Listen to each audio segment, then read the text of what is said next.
Many years ago, ToughPigs.com began a great tradition of arguing about the Muppets on the internet.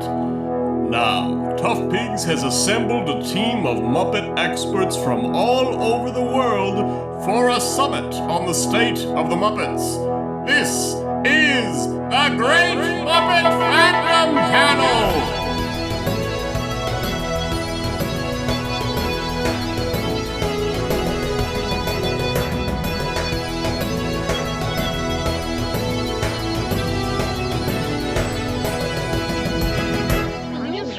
Right now, every corner is every other day the past 2 weeks, trying to find the way from Sesame Street for Fraggles. I can't find it anywhere, and everyone every other day to better eat. Everybody talk loud! Everybody talk loud! Everybody talk soft. Everybody talk soft. Thank you. Hello and welcome to the Spring 2023 edition of the Great Muppet Fandom Panel from ToughPigs.com. This is a panel discussion show during which you'll hear highlights from the Henson headlines discussed by a panel of Muppet nerds. It's sort of like a quarterly report on the state of our fuzzy friends at Muppet Studio, Henson Co., and Sesame Workshop, except the real quarterly reports at Sesame Workshop right now presumably involve a lot more hair-pulling and profane screaming. We've got time to catch up, though. We might have just the same amount of that. Anyhow, each of our panelists has brought a discussion question for us, which could be about anything related to Jim Henson or the Muppets, but we expect our main topics this time will be Sesame Street commercials, Disney's creative Muppet promotions, and the recent success of the Jim Henson Company, by which I, of course, mean the release of Billy Bunny. For all this and more, we'll be talking with the hosts of Muppet Fans Talking, not the show I used to host of the same name, nor any of the podcasts with that name on YouTube. No, I'm talking about the one hosted by Mary, Maria, and Sprout, which stands out because it's hosted by those people instead of other people. Let's introduce the panelists. First up, a Muppet Fans Talking co-host and good friend of mine. C is for Cookie. That's good enough for Sprout. Hi, it's me, Sprout Monster. Okay. Hi, how's it going? Hi. Welcome to the show. Oh gosh. I saw an opportunity. I was so not expecting that. Next, their co-host and partner, a ToughPigs contributor. Although I might like it for one afternoon, I don't want to live on Maria. Please don't live on me. I'm very tiny and I will die if you try. I said I don't want to. I just said I don't want to. For an afternoon. I want you here anyway. Okay. Jeez. Fine. And finally, some have called her the Queen of Muppets Twitter, but she insists she's just the HR department. A gift from my mother the day I was born. I love it because it's Mary. Hi, everybody. Hello. And I'm JD Hansel. Thank you. Thank you. Listeners might not know this, but we all became friends over Twitter, the most dependable social media platform. We've been pals for almost a couple years now. And I'm so used to chatting with you all and Richard and B on Twitter, but I feel like it's been a minute since we all really talked. How have you all been? What's new with you? And is there more Muppet Fans Talking coming in the future? I have been busy as a bee. I've never stopped doing anything. You've been busy as our friend B? Your name's Mary. I'm busy as our friend B. You know her. That's true. Everybody knows, and everyone listening will absolutely know who we're talking about when we say B. There will be no ambiguity. There will be no complications with any of our personal conversations from Twitter bleeding into this podcast I do for the larger ToughPigs audience. It'll be fine. If you don't know who B is, that's your fault. That's if you true. don't know who B is, then you should follow B. If you Follow don't B. know who B is, you need to watch more Sesame Street. If you don't know who B is, you need to be listening to some more Muppet Fans Talking. Yeah, so what is Muppet Fans Talking? A podcast. Oh, great. Thank you. Well, that's all I needed to know. That's the end of our show, I guess. We answered the question. I'm doing. Got engaged. That's wild. Oh, really? Yeah. To whom? I don't know. I don't know if they're here. Are they here? Hello? Maria, did you lose your fiance? It happens. They're so small. Marco! Hello? Marco, it's me. I did it. This is my lovely partner, Sprout. Hi. And the three of us run Muppet Fans Talking, which we haven't done in a year. Has it been that long? It will be a year in April. I haven't recorded in over a year. Oh, wow. But Muppet Fans Talking stopped right in April, because that's when a bunch of shit went down for all of us. A lot of personal things popped up at the time that needed to It needed our utmost attention at that point. Okay, did it have to do with Richard ruining everything as usual? It's actually all Richard's fault. Okay. Yeah. Richard is the reason my dad died. Well, that we already knew. It wasn't an aneurysm, it was Richard. He sent snipers. And he will do it again. He will do...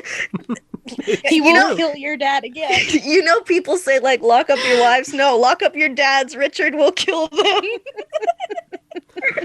We need to start the podcast over again. This is all horrible. Yeah, it's pretty terrible, but I'm thinking I'm going to use all of it. Yeah, that's okay. So that's what Muppet Fans Talking is. It's a horrible podcast that we use because we love it and we're all friends. And it's this. It's what you're hearing is this, but more and very gay. This is true. This is a tangent. Did I tell you guys what my dad said when I came out to him? No. See, I don't know. See, he had this very weird, dry sense of humor, so I don't know if he was joking or not. I came out to him when we were in Disney World, and I said, Dad, I'm gay. I like women. And we were walking towards the castle, and he stopped, and he turned to me, and he said, this is no longer the happiest place on earth. And he kept walking. Oh, no. What? I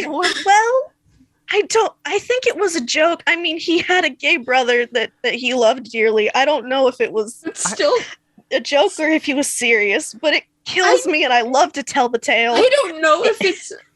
I don't know if it's like a super mega hell level of like so homophobic it's funny. Yes, it is the supernatural version of, wow, it's so bad, it's good. Okay. I need the one joke image of John shaking Garfield with, are you Jay or sirs? Okay. Right. Jinky does not know what he's gotten himself into. I knew what I was getting myself into. I did. I know. I've listened to your show before. Okay, but the thing is, he thinks that this is a Muppet Fandom Panel podcast. No, this is a backdoor Muppet Fans Talking episode. We're stealing your show.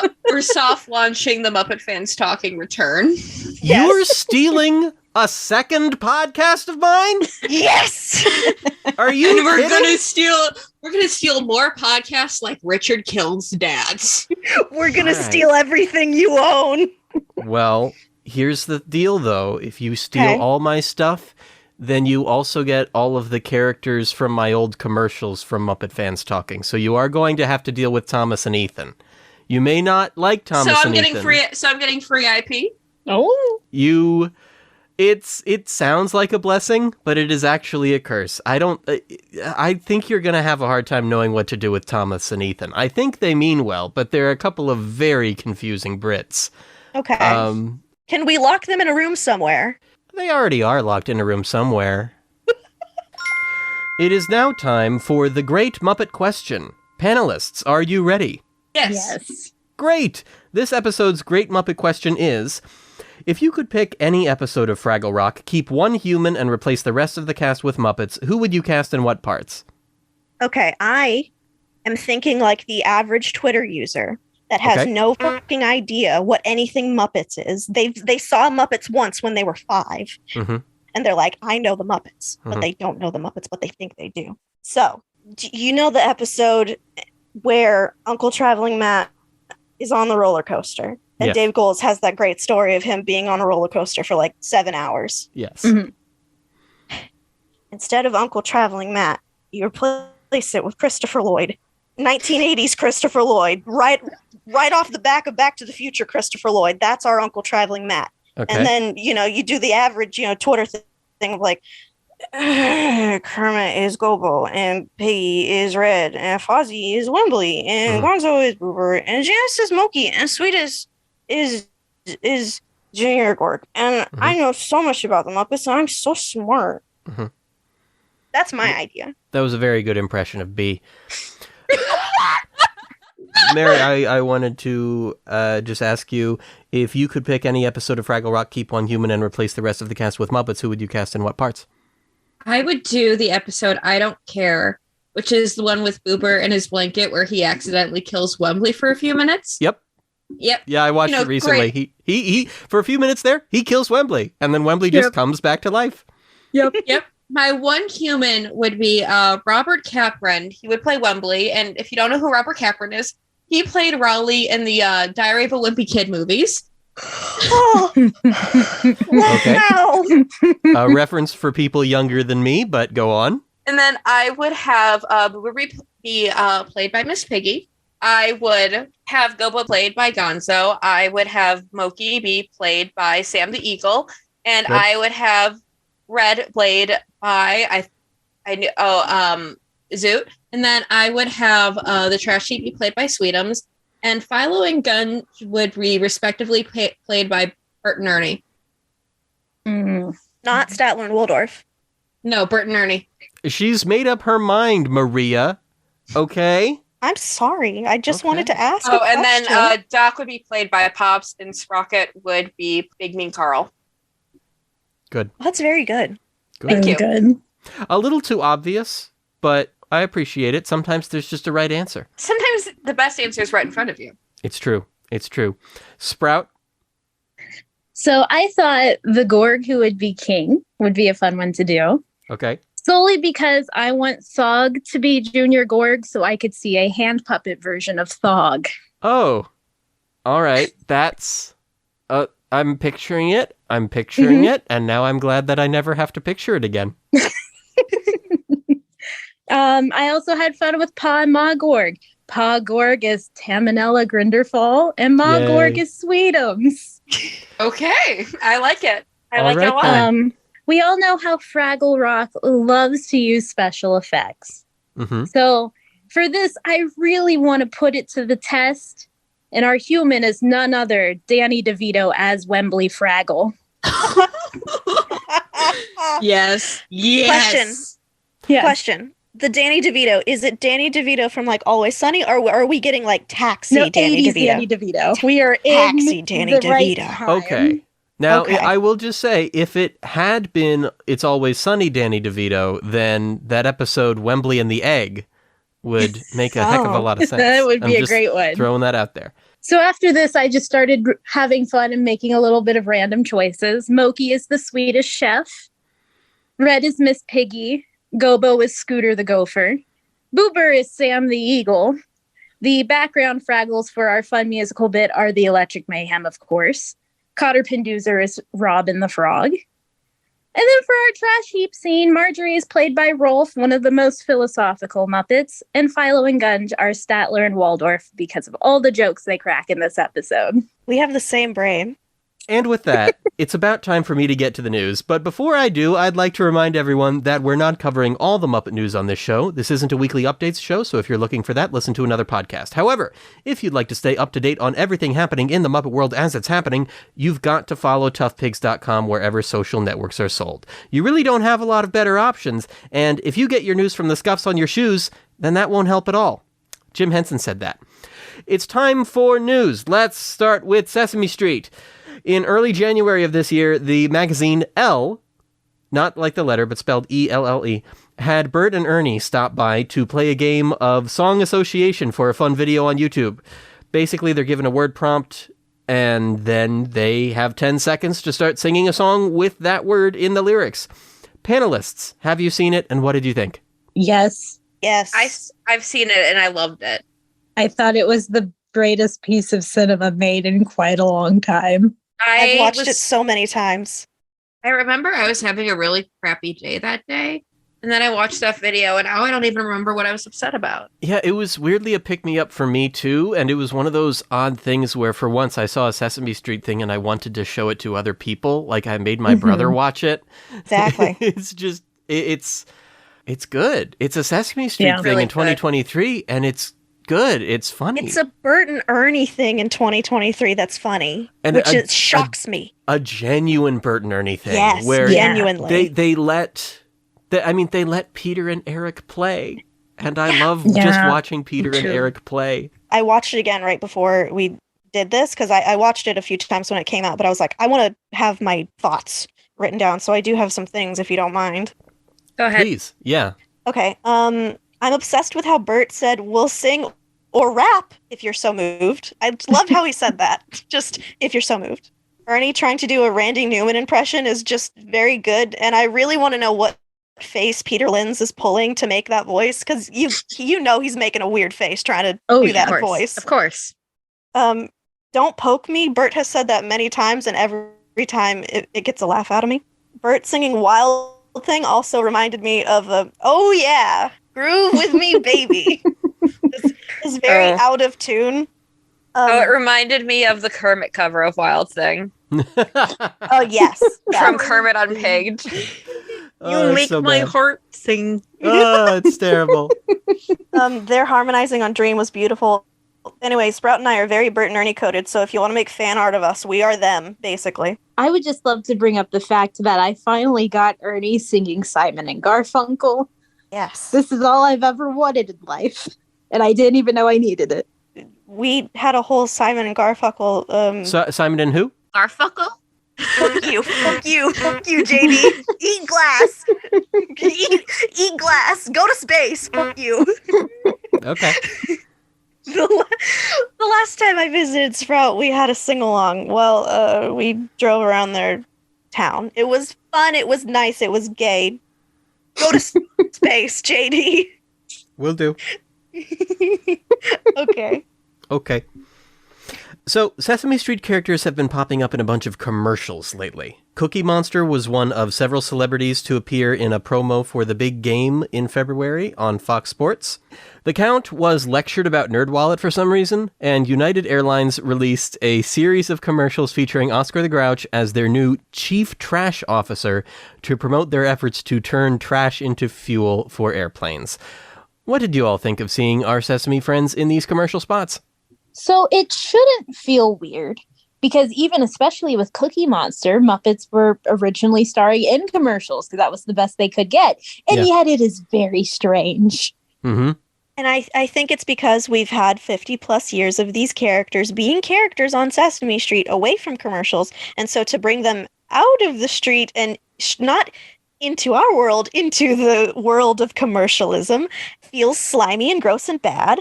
And also, as soon as I saw Cookie Monster in that Big Game Hup Hup ad, I didn't want to see any other actor. I was like, if he's here, do something with him. But he's you're doing nothing. I'm tired. Go to bed. Mm-hmm. Yep. He's there for the sake of being there. My thought was, man, Sesame Workshop really needs money. Uh-huh. Right. That's what it all screams. But here's the other side of it. Like, this means we actually get to see Sesame Street characters in things that are geared towards adults. And so they're actually trying a little bit to be funny and entertaining, almost sort of, kind of, but in a weird way. And I do like that they are in physical sets because, and this is, no fault of their own, but because of COVID, so much has become, blue screens with Sesame lately. Yeah. And I don't fault them for that, but also I am a big lover of physical sets. Me too. And so to see them in physical sets feels great. I even though it's like I don't want to see the Count doing all of this because it feels so bad. Mm-hmm. But I like that he's in a physical place. I did hate how he walked out of the bus. He looked so tall. Did anyone else feel like he looked so tall when he was walking out of the bus? Maria, some girls like that. What? Are you... She's talking about how the Count is hot, okay? Is that so wrong? Was it just me that it felt so weird? The Count looked too tall getting out of the bus. Something about the Count was off. It all felt weird. The way that he walked felt strange. Yes. Maybe it's the way he walked. Okay. Why are you simping over the Count? For comedic purposes. If you joke about something long enough, it no longer becomes a joke, Mary. I'm warning you. I'm okay with that. If you joke in the game, you joke for real. So, I guess I like seeing the Sesame Street characters trying to do funny things for adults, and I'm relieved that these commercials have all been pitched at adults. Like, it's not children's products, which would feel weird to have the Sesame Street characters doing that. I mean, they're already, like, their faces are already put on juice boxes and things, but you know what I mean. It would feel weird for a Sesame Street character like Big Bird or whoever to say, hey, kids, you should buy this. It's really good. That would feel deeply wrong.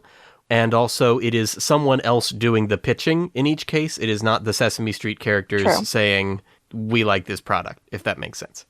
Yeah, Can I give a hot take for a minute? That's what the show's for, by all means. All right. I did not mind the DoorDash commercial for the Super Bowl that Sesame Street did a few years ago. I do not mind it.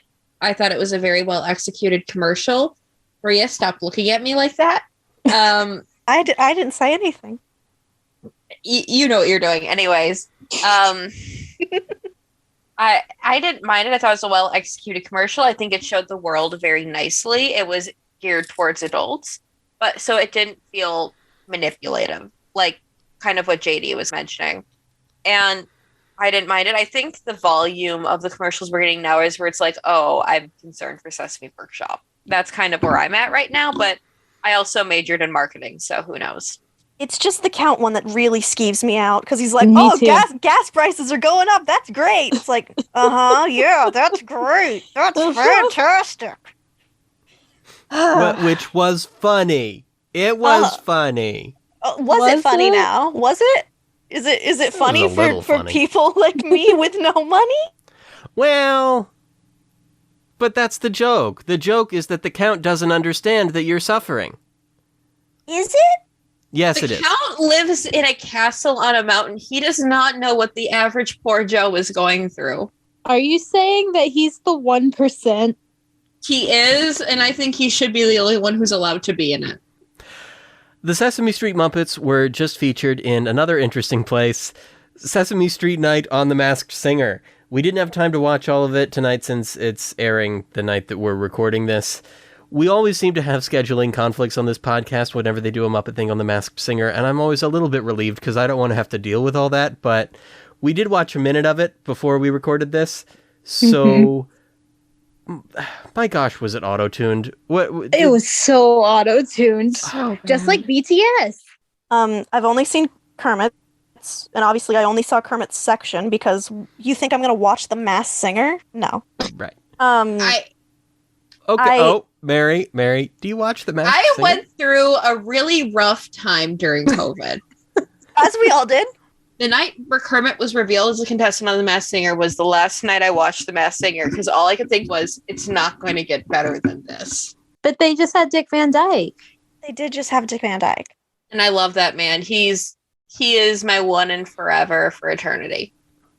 And at some point, I very much hope that on this podcast, I will be able to suddenly surprise people with someone that they weren't expecting to see. But only time will tell. Sprout, have you seen The Masked Singer? I have seen the Kermit clip, and I have seen the clip from Sesame Street's episode. Hello? Hi. Hello. Oh no. I got jump scared. B. A bee jump scare. Hello. White woman jump scare. That's Hello, my B. bestie. That's my bestie. Surprise, I'm here. Hello. Hi. Welcome, B. Hello.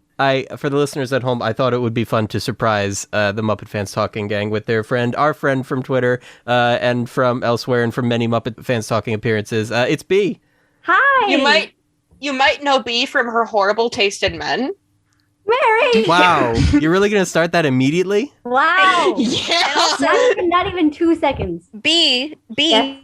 Technically a former host of Yes. MFT. Yes, she was she a is. host. She is. No one knows I'm one of the founders. Yeah. That's some She deep is. lore.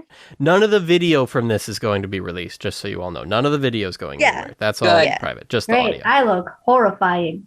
Same. As I just had to deal with like a bunch of 6 teenagers, and they were making fun of me the whole time. Well, that's not nice. We would never do that to you. For our final item in Sesame Street news, Variety reported on March 13th that Sesame Street is now doing NFTs. At ToughPigs, we've been pretty vocal about not feeling great about this, but some of us are more bothered than others. As Louis pointed out in are in episode 2 of the Great Muppet Fandom Panel. They don't all have the worst environmental impact, but these images that are for trading are not the most interesting use of the technology. They're not necessarily worth the impact they have, and we're generally not sure who these Fraggle Rock Labyrinth and now Sesame NFTs are even for. So, Sesame Street NFTs, are we gonna get them? Do we like them? All I'm gonna say is NFT stands for no freaking thanks. Mm-hmm. We've been saying fuck. You can say fuck if you want to. Yeah. I just felt it was I felt it was more Sesame Street-esque. Yeah, on Sesame Street, they're always saying frickin'. Every episode, just to be on the safe side, to keep it G-rated, it's always like, oh, hi, everybody, I'm so freaking happy to see you! NFTs they were using so much, like, resources that many schools didn't have heat for the winter. Sesame Street shouldn't be, like, a part of that. The way I see it, the only NFTs I care for are some nice... Hey, I'll tell you something right now, Mary. That is not going to make it into the final cut, but I appreciate it very much. No, but it did make you smile. It Listen, did. if this was Muppet Fans Talking, it would go in Muppets Fans Talking. Yeah, I know. And that's why we'll never have guest stars outside of the fandom. This is why we'll never be on ToughPigs. They won't allow us. We're too gay and vulgar for them. I mean, you've been in the pocket of the media elite, JD, and I know. we're the people. We're the people. I have a question. Yes. Would it be allowed if she had said nice frickin' titties? Yeah. Sure. Oh, it's not. It's gonna get cut either way. Yeah. Okay. Well, friends, you've given us a lot to think about, but it's time for a commercial break. We'll be right back with more Muppet Talk right after this. Hello, I'm Thomas. Hello, I'm Ethan. And we're Thomas and Ethan of Thomas and Ethan's Voices of British Persons. We're a couple of impressionists from England with one mission: providing great British voices. That's our business. If you need a voice that sounds like a British person, we can provide that voice. We can sound like lots of different British people. Don't believe us? Here's John Cleese. Hi, I'm John Cleese. They can sound like lots of different British people. Just kidding, that wasn't John Cleese, it was Ethan. Yes, it was, but don't take our word for it. Here's Elton John. Hi, I'm Elton John. That wasn't John Cleese, it was Ethan. Elton John is another one of the voices we like to do. He's pretty groovy. Is he groovy? Let's confirm that. Here's Julie Andrews. Hi, I'm Julie Andrews. He's pretty groovy. Some of our other voices include Michael Caine. Hi, I'm Michael Caine. Sir Patrick Stewart. Hi, I'm Sir Patrick Stewart. The Rolling Stones. Hi, I'm the Rolling Stones. Greta Thunberg. Wait a minute, Ethan. Are you sure she's British? No, that's right, she's famously from Somalia. That's a little different. Yes, it is. Here's Edgar Wright. Hi, I'm Edgar Wright. That's a little different. Yes, it is. Here's the end of the commercial. Hi, I'm Ethan. And I'm Thomas. And we're Thomas and Ethan of Thomas and Ethan's Voices of British Persons. Visit our website at www.gov.uk. Hi, I'm Emma Watson. Now we're done with that bit now, Ethan. Oh. And so, the new ToughPigs slogan is, you'll love this, live, laugh, love. You're right, I do love it. That's so perfect. Absolutely. Isn't that great? Yes. I would Mr. get it in a Squill. heartbeat. Yeah. Mr. Squill, I have a question about these t-shirts. Yes. Are they wearable? No. That's the only downside, is that we haven't figured out how to make the shirts wearable yet. We figured out how to make the shirts watchable. You can watch them for hours if you want to. Now, I know they're watchable, but are they washable? Oh, that's a great question. No. No, you only get the one time. I have a question for you. Yes! Are these shirts just JPEGs? Well, no, that's a very good question. They're not just JPEGs. They might seem like they're just JPEGs, but they are not just JPEGs. Are they GIFs? No, they are not GIFs. Here's the thing about these. Are they videos? No, they are not. Now, they are images. They are images. But these images, they're these collectibles, you see. Can you right-click them? No, absolutely not. You have to pay $60. Oh. $60. 60? That's right. 60? That's such a steal. It is. That's such a bargain. It is. This is what we're saying. It's a bargain. You pay $60 and then you get an image file with a unique code. Now, it may look like there are 50 other of these collectible images that are exactly the same, but technically the code is completely unique. Now, will they all say live, laugh, love, or are some of us going to lose out on this amazing idea? They all say live, laugh, love, and that's what makes them distinct ToughPigs IP. Now, I just got here. Yes, hello, Maria. How are you? Good. What the fuck's going on? Mr. Squill here is telling us about the wonderful new ToughPigs merch. Yeah! Oh. Isn't it great? Isn't it great? Don't you want to buy it? Oh, definitely. Yeah. Wonderful. I'm so glad. Well, here's the one problem. Right now, a certain someone's arm is extremely tired, hurting very much from doing this. So I'm going to have to say goodbye, but thank you very much for your time. Okay. Visit. Hi, Mr. Squill. I can't wait to buy your extremely expensive images. I can't wait for them to be wearable. Well, hey, don't hold your breath. All right? Later, everybody. Goodbye. Bye. Goodbye. Bye. Welcome back, friends.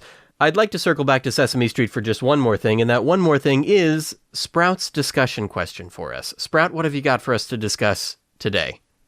So I thought it would be a fun little thinking experiment to question, what would Sesame Street be like today if HBO hadn't bought into the company? Outside of defunct, because we all know they sold out because they needed the money. Yeah. I was literally about to say they went from so many episodes to like 6 a year, so I'm going to say defunct. If they didn't, I feel like less, like we wouldn't have Elmo's, I almost said Elmo's Late Show. Is that the name? I'm so tired. Close I haven't slept. Who knows? Who cares? I think it's the Not Too Late Show. Yeah. Yes, Not Too Late. Not Sorry. Too Late Show. I did not sleep last night.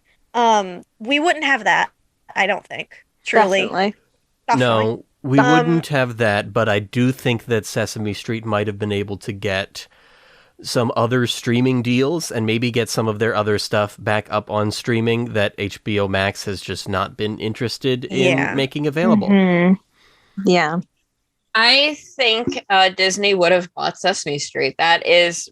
I hate to think that you're right. I know. Yeah. I know it's the unpopular thought, but right now I'm kind of like, is it going to happen now that HBO Max is getting cold feet? I don't know if it's going to happen now. I'm just saying now that the HBO deal is kind of seeming like it's starting to fall through the cracks. I'm not shutting anything down, is what I'm trying to say. Well, how about we've already seen Apple TV's success with Fraggle Rock. What's to say they don't buy the rights to Sesame? Well, I think that that's a very good thought. But at this point, I do wonder, are we past the point of someone else getting a streaming deal for Sesame Street and just going straight to Sesame Workshop is in crisis and someone has to buy Sesame Workshop itself or else it goes away? But maybe that, like, you've got a really good point that, like, if Apple TV Plus could get everybody under the same umbrella, but it might be Disney Plus that's more likely to be able to get everybody under the same roof. Yeah. And there's a hopeful part of me that I know this will never happen. That's like, oh, maybe the Henson Company can actually help, which I know is like not going to happen. It's a very messy divorce. Like it's not. I'm a child of divorce. I'm a Jim Henson fan. Sometimes I it's a daydream of like, oh, the good old days. But like, the Henson Company was dead in the water too. So like, companies are gonna company, and companies die, and we're in this very weird limbo state where, because of public funding, Sesame has to turn to other options, and it is hard to think about it surviving. And that is genuinely making me gonna cry. And so I don't like to think about it. If only Big Bird ran for president. We needed that movie. If HBO didn't, get the streaming rights and it wasn't defunct, then Maybe there's an alternate universe where one of those like 5-second streaming apps, you know, the really short ones. What's that one that everyone was shitting on? Mary, do you remember? I'm trying to remember. Oh, Quibi. Quibi. The Jeffrey Katzenberg joint. Yeah. Maybe there is an alternate universe where Quibi somehow helped Sesame Street. Only available on Quibi. Come on. You know, speaking of random streaming services, the Jim Henson Company now has given many of their projects homes on random streaming services. Good for them. Like, they've scattered things all over the dang place. So Peacock added Emmett Otter's Jug Band Christmas and the Christmas Toy to their service. The Christmas Toy is free. Emmett Otter requires a paid subscription. Also behind the paywall. You can also watch Emmett Otter on Amazon Prime for free. You can. Well, free if you have Amazon Prime, which is a lot of money. Heck yeah, baby! Okay. Mary's a capitalist. I'm paying Jeff Bezos all my money so I can watch Lenny Bruce die. Don't talk about it.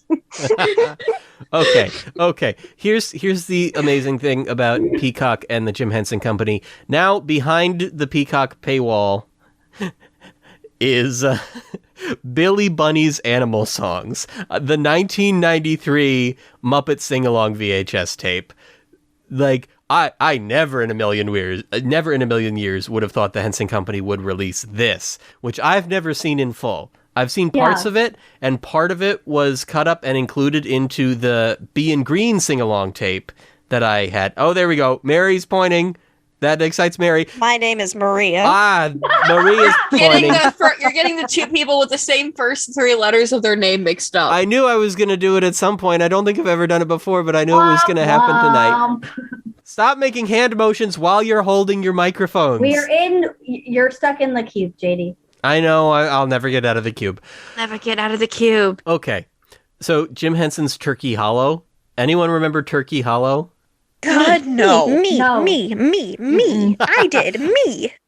Jim Henson's Turkey Hollow I bring up because it will be coming to, it already is, apparently. I didn't notice it, but that's just me. It's already on Disney+.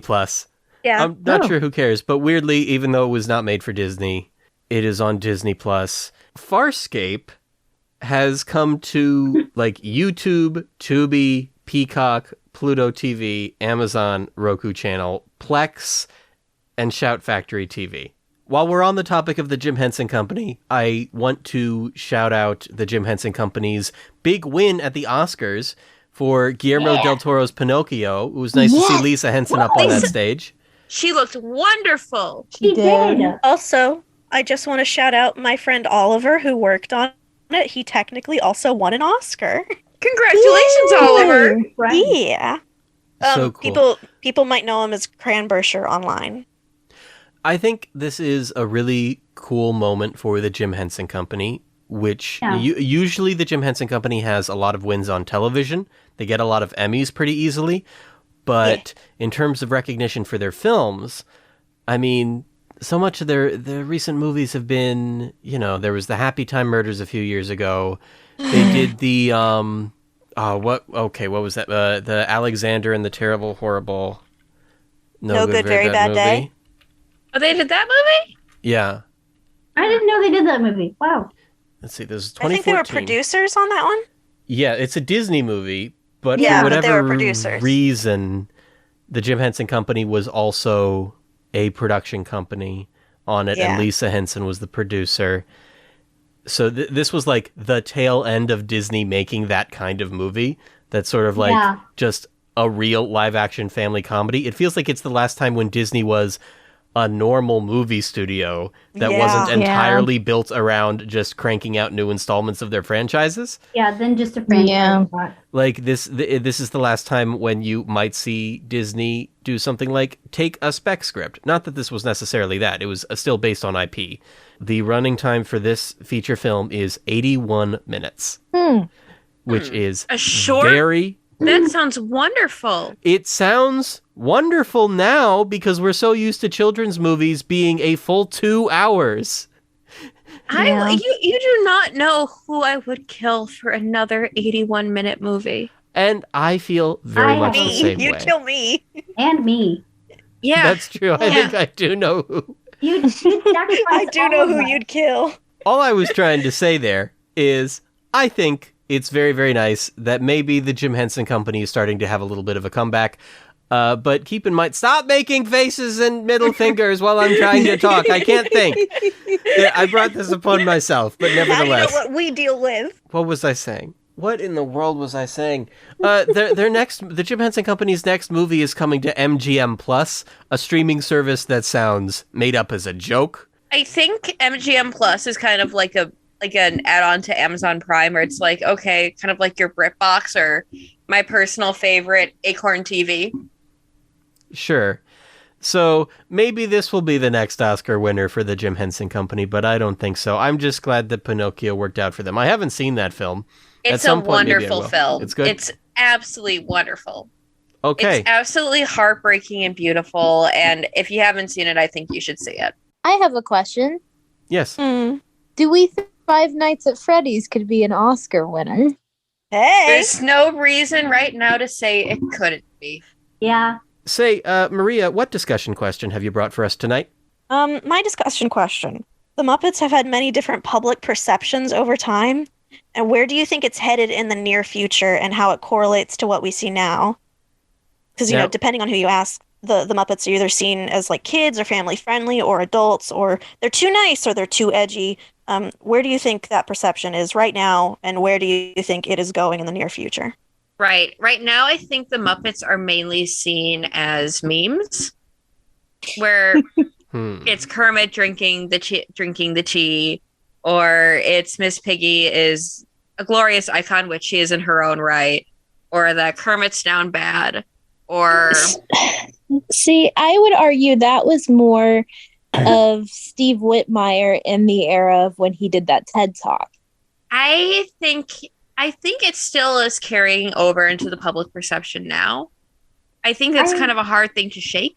Yeah, I was gonna say I think that they're kind of gonna be forever a little bit stuck in that meme mode, because memes like that, like the Kermit tea one that like had all this like bootleg merchandise spawned that you can literally find anywhere. Yeah, he's never going to die because people are getting it for profit, and that's what they're really using it for now. But I think it's a mix of meme in a way of like, I feel like it was bigger in the early 2010s of that meme era of the Muppets, but I feel like they're trying to steer away, at least Disney's trying to steer away a bit from that and trying to get them more family friendly, more based than anything. I do think the direction they're going to be going into in the near future is that all of the Muppets are going to become K-pop stans, and I will not elaborate. Okay, good. Well, we do have Muppet Mayhem coming out, and maybe that takes more of an adult turn. Right. Please. I have this one fear with Muppet Mayhem, and maybe this is just the people I follow on Twitter, that there is going to be like this huge group of people who do not give a shit about the puppets, but they are just going to be there for the human romance, and I'm not kidding. I think who are you following? I can see it. The weirdest people. Yeah, I mean, you follow all of us. Yeah. Well, yeah, but I don't understand how this is possible at all. Will that is a fear.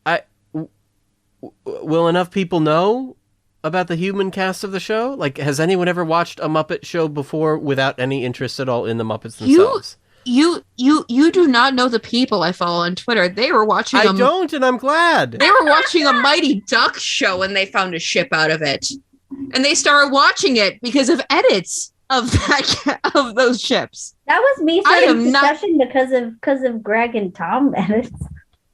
Yeah, edits, really, shipping edits, not even just shipping edits, just like thirst trap edits, really drive a fan base to watch stuff. They do. Yeah. Huh. Yeah. You're completely baffled. Why should I know better than anyone? You went and found archival fan mail just for Maria of Sesame Street. That's true. They only watched it for her. That is imagine true. if there was the ability to make and share Maria fan cams in the 70s, what would have happened? Yes. I fear we will be getting Lily Singh in Muppet Mayhem fan cams, and I don't want them. I think we do need like fan cams, not of Lily Singh. No offense to Lily Singh.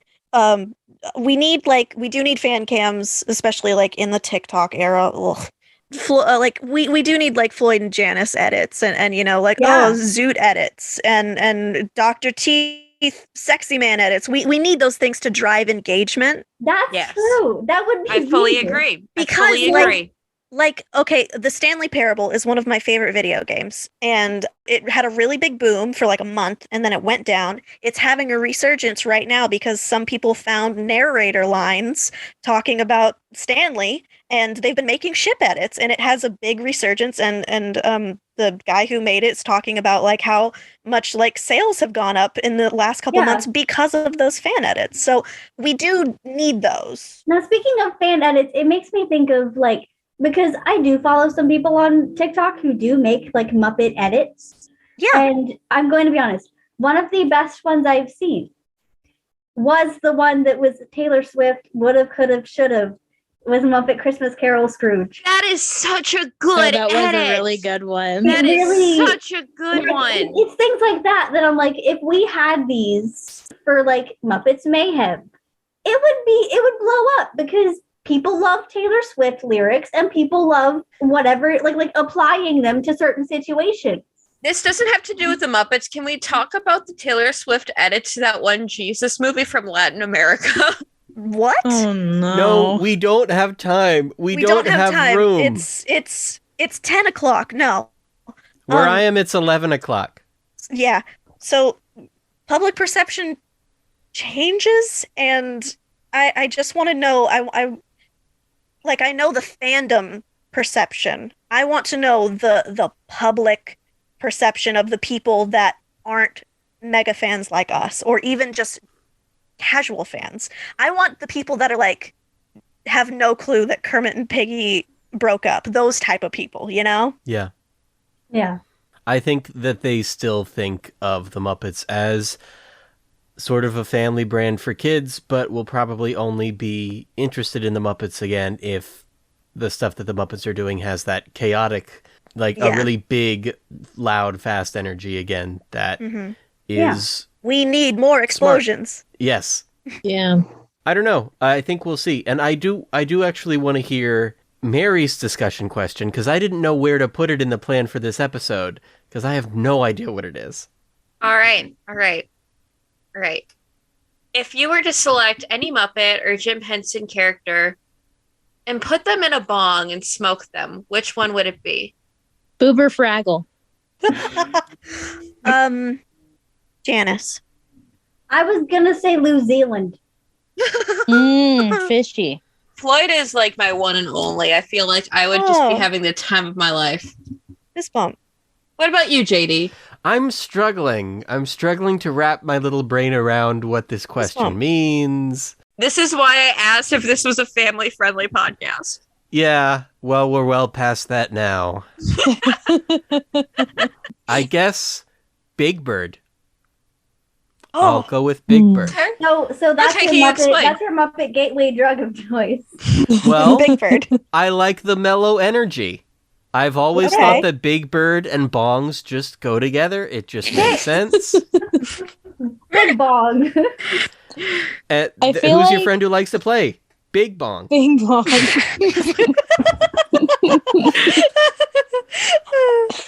I feel like mine needs a little explanation because people associate Boober with paranoia.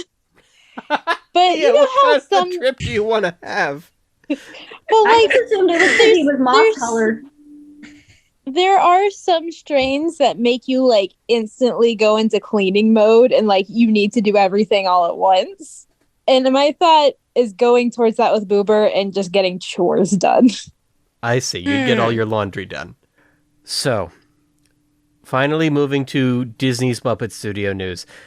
Kermit and Fozzie appeared on Disney's Schoolhouse Rock 50th Anniversary Sing-Along. This was for, what, Hulu? Or at least it's on Hulu now. I think it was for TV. It's on Disney Plus now. It's on Disney Plus? It is on Disney Plus. Yeah. Yes. Why does ToughPigs.com... Why did Johannes say Hulu? Maybe it's on Hulu and Disney Plus at the same time. Anyway, what did we think of Kermit and Fozzie on Schoolhouse Rock? Because I gotta tell you, I tried to watch it and I just kind of nodded off. I haven't watched it because everyone who watched it went, it's okay.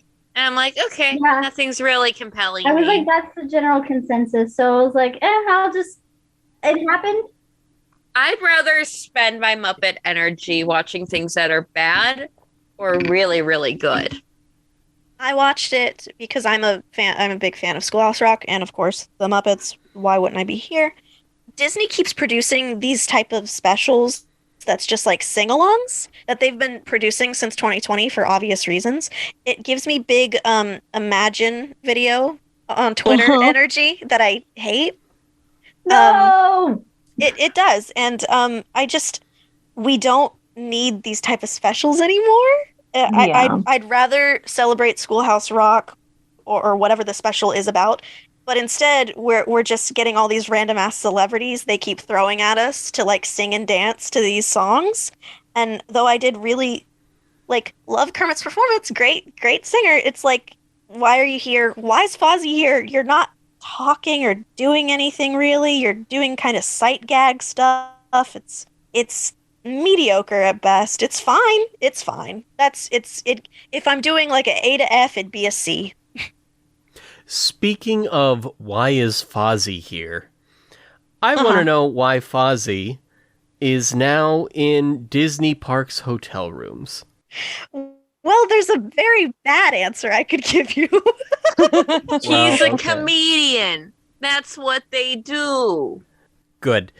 So I should explain what I was referencing here. I'm just going to read a bit of the ToughPigs article breaking this story, which was written by Joe Hennis, the executive producer of this podcast that you're hearing right now, whether he likes it or not. Joe! Hi, Joe. Joe I Hennis. just think you're super, super cool and great. And that everything I say on here is so super cool and great. And I know since you're super cool and great, you will not want to cut any of it. Yep, that'll work. That'll definitely work. Okay. This article is titled, Move Over, Alexa. Fozzie Bear is your new digital assistant. Wouldn't it be great if you could ask your Alexa or Google or toaster oven to tell you a joke, and then out pops the voice of Fozzie Bear with a classic groaner? Apparently, the folks at Disney had the same query, because that's pretty much what's happening. The Disney Magical Companion is a new and or upcoming service on the Amazon Echo, in which you'll be able to say, "Hey Disney," and then ask it to set a timer, ask about the weather, or ask for a recipe for Dragonfly Ripple ice cream. You know, just like all those other digital assistants. The catch is that Hey Disney will conjure up a random Disney character to help you with your troubles. Characters like Dory from Finding Nemo, Olaf from Frozen, Mater from Cars, as well as Mickey, Minnie, and Groot have all been confirmed. Fozzie Bear and Animal from the Muppets will also have their voices captured and stuffed into the device. That's how machines work, right?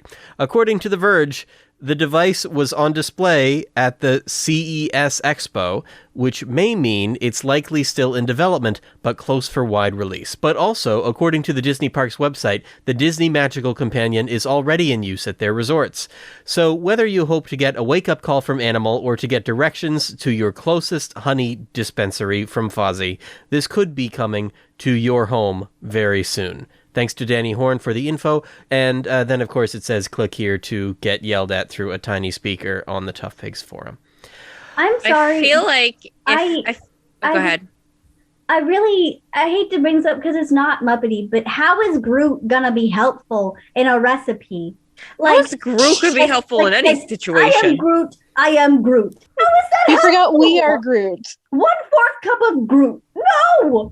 I do want to say the next time Sprout and I are at a Disney park, we are going to try to use this specifically to get Mater. Yeah.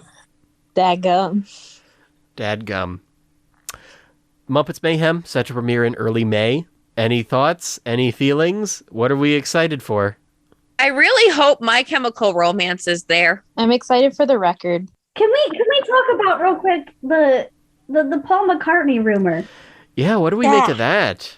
I'm intrigued as a deep lover of whatever that old man does.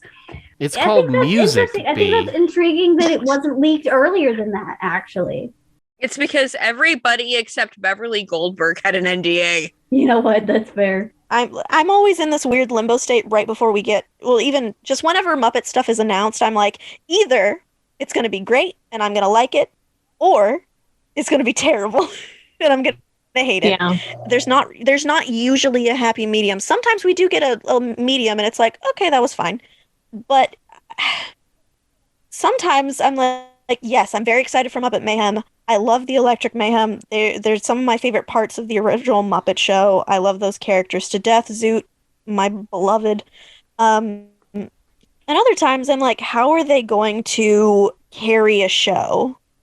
With dreams and hopes and rainbow connections. Rainbow Connections. Yeah. We're going to hear that song. We are. Bet you. I bet you. Hey, even if Kermit doesn't sing it, I feel like maybe the Electric Mayhem would cover It's it. gonna be like a background instrumental on like a dramatic moment. Yeah. Life hasn't been the same since our manager Jim died. Rainbow Connection starts playing. No. And then, like, you hear the banjo come in, and then you zoom in on the log in the middle of the swamp, and it's just Animal on the banjo. Why are there so many? I can see them doing that.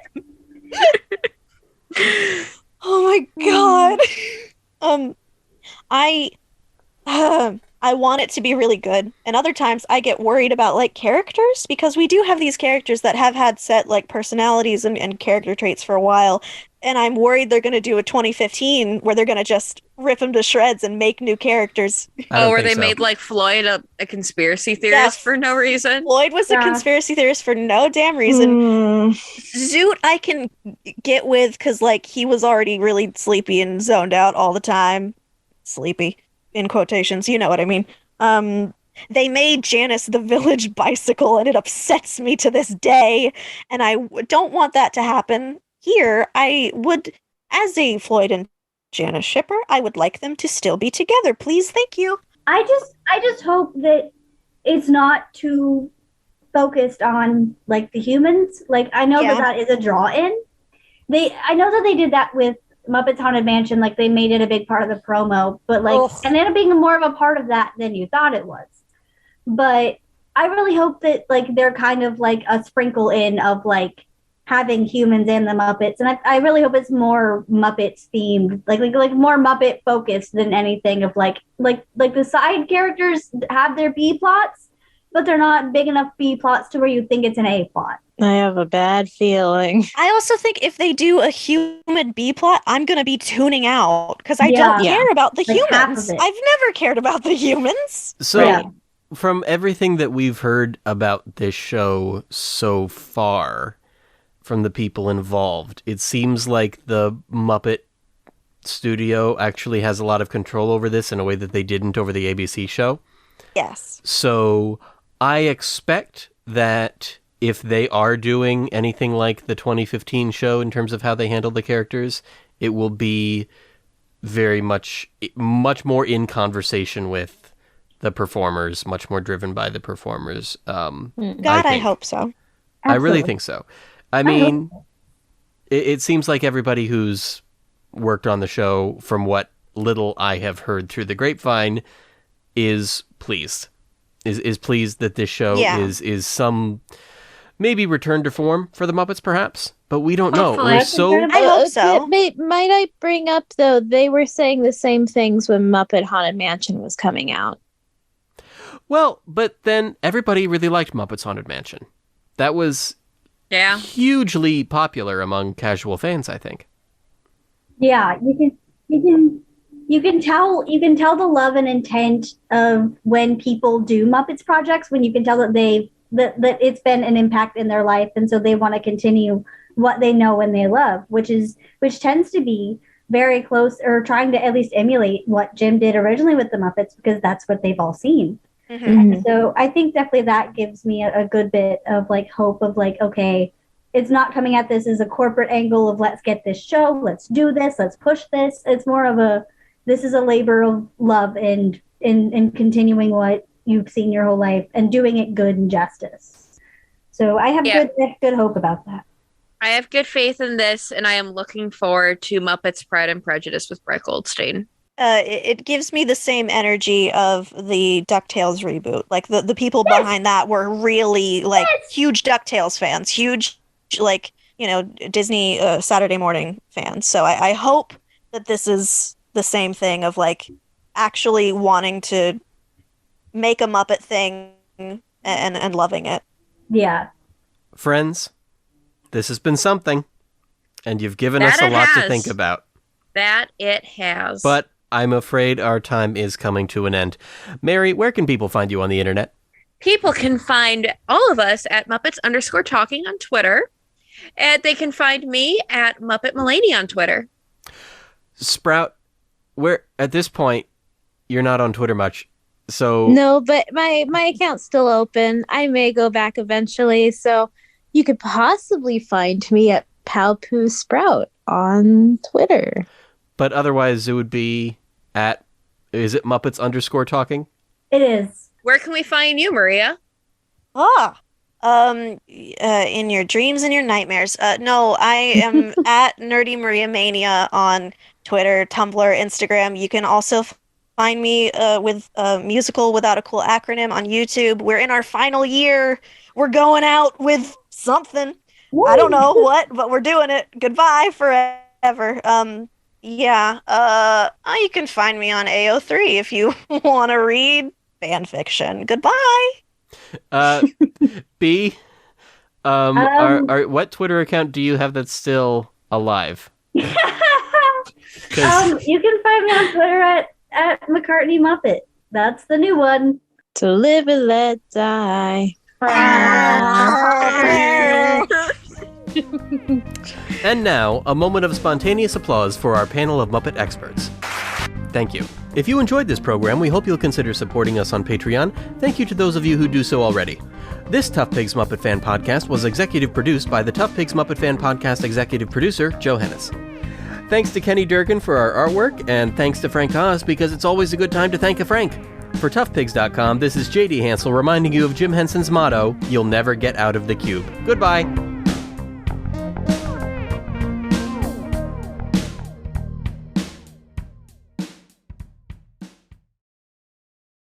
Cool. Okay, so Maria, since you've got one prepared, why don't you start? Okay. The convenience store clerk yesterday saw my Kermit shirt, and then he started mansplaining to me about how George Carlin hosted Sesame Street for 5 seasons, and he wouldn't shut the fuck up. And I'm so tired, and he looked at me like I was crazy, and it's not like that he was crazy or anything. He just had so much entitlement, and I cannot believe him that he would say such a thing to me. And also, he was like, oh, the Muppets were so edgy. It's like, you don't understand the Muppets. I don't know why you're talking to me. I write for ToughPigs. I host a Muppet podcast. Stop talking to me. Stop looking at me. I just want my Kit Kat and a water bottle. I don't want to be here. I think Matt Vogel isn't a really good Elmo. He sounds nothing like Peter Linz or Frank Oz. They could have found anyone to voice act him better. Even I could do it. Hebrew skitty, Hebrew kitty skitty. See, let me do it. I could be a great voice actor. Come on. Can I do a really heavy northern Wisconsin accent for mine? Please. Yes, please. Okay, so I'm a little peeved off right now because I've been going to Walmart every other day for the past 2 weeks trying to find the Wet n Wild Sesame Street collection. I can't find it anywhere. And I've been going every other day for the past 2 weeks. So I decided so I went out of town this past weekend to go see some friends, like, someone does. And then I decided I'm going to go to Walmart there. First thing I see when I enter the Walmart. So I'm throwing junk in my bag left and right. I got almost everything there, spent over $200. And I'm like, damn, this is why I shouldn't have a paycheck. Okay. Yep. I wish that were me. Excellent. He's going to have a great time editing. I already know. Oh, yeah. I'm like, when he said, do you guys want to do a podcast? I'm like, you know what you're getting yourself into. We haven't worked together in a year, and it's made us all feral. That's true. JD has been in hell this whole time. You can never escape the cube. It's true. I'll never get out of the cube, and this is my cube now.